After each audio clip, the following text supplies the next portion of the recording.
The National Health Insurance Bill has officially been passed. President Cyril Ramaphosa signed it into law yesterday at the Union Buildings in Pretoria. According to the President, the Act seeks to eradicate inequalities that those have been neglected, that has been neglected to those.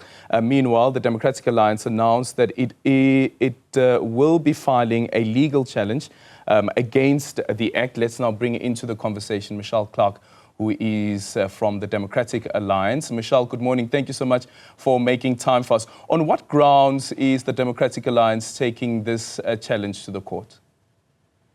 Good morning, and thank you for having me on your show. Look, there are several points that the Democratic Alliance will be taking this bill and filing our legal challenges to the court. So firstly, I do want to state 100% that the DA supports unequivocally,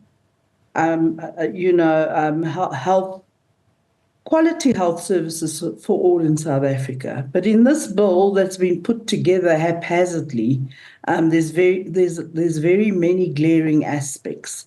So on various grounds which the DA has opposed the bill and what particular points could be legally challenged, whilst there are many other clauses that might be challenged, the ones that are most likely consequential and provide the best opportunity to strike down the bill in its entirety and not just one particular clause. So firstly, the grounds for rejection and the impossibility of the implementation of this bill.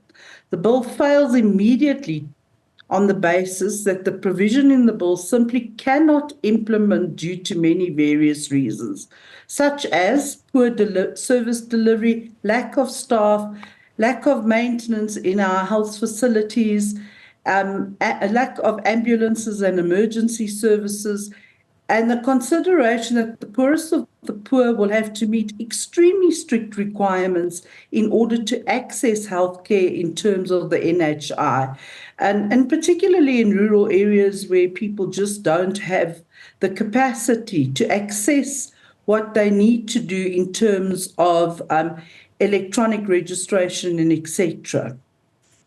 The bill is also poses mass areas that are a real threat to tender corruption, fraud, looting, and to the fund.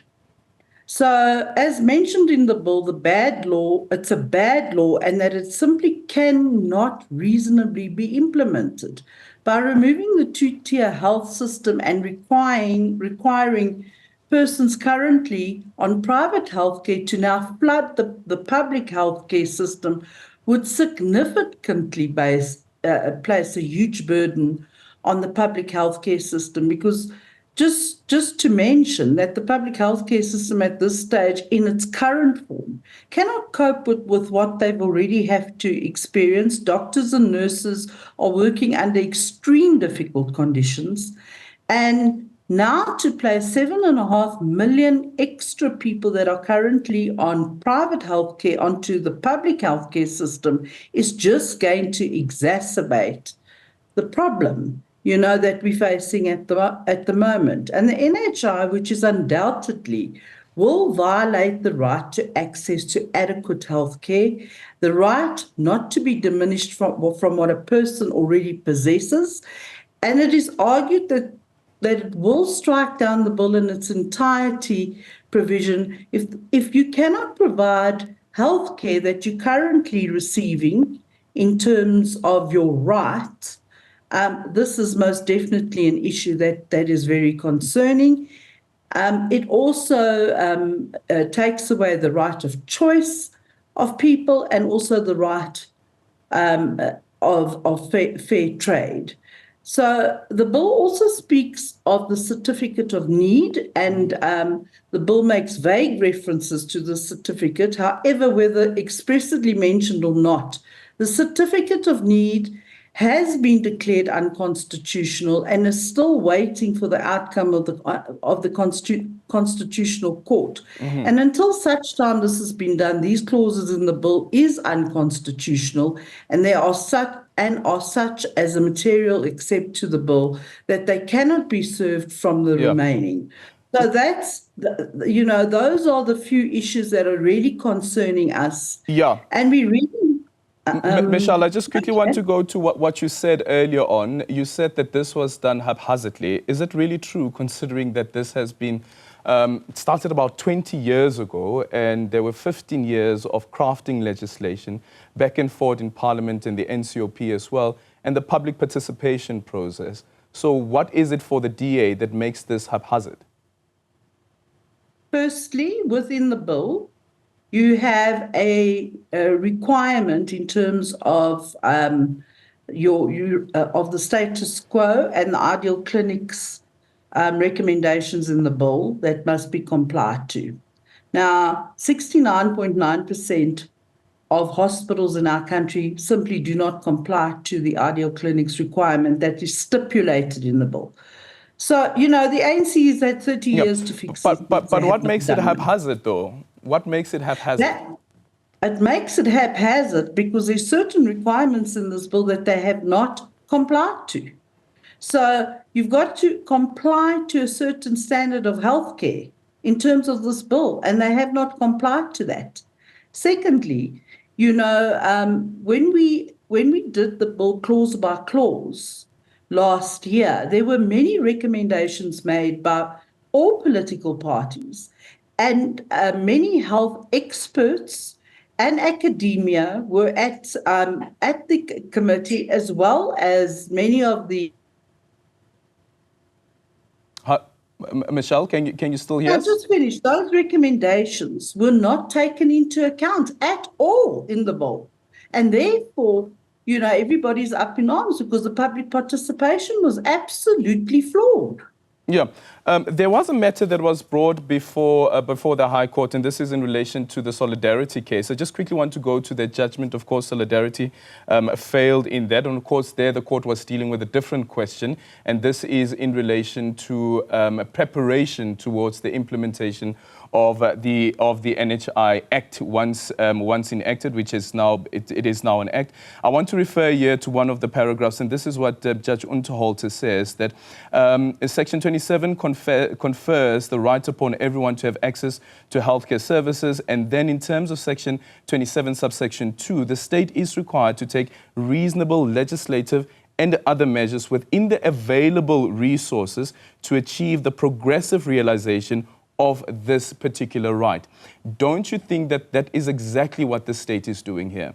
That for now, for instance, even with the press briefing, what we heard yesterday is that the act won't be implemented immediately. It will take some time, but the state is preparing for that. About 4 years, the Sowetan is reporting.